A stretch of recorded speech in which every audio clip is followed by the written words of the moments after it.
মানুষ নিজের দরকারে আমায় কাছে টানে আর আমি সেটাকেই ভালোবাসা ভেবে নিই। হয়তো লোভী কিংবা ভীষণ একা বা বাতিল হওয়ার তালিকায় নাম পড়ে যাওয়ার ভয়ে বারবার আমি ক্ষমা করে দিই সবাইকে।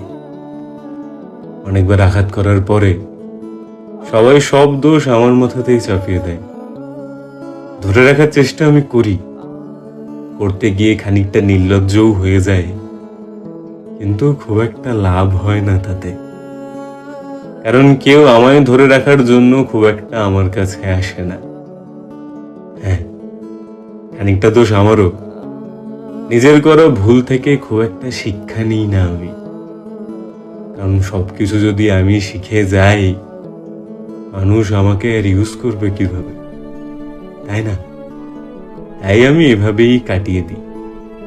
যে যখন খুশি আসে আমার পাশে থাকে, নিজের কাজ করে, আমায় ছুঁড়ে ফেলে দেয়, আমি তারই মাঝে মানিয়ে নিয়েছি, গুছিয়ে নিয়েছি। অভ্যেস হয়ে গেছে এইসব। এটাই ভালো, তাই না?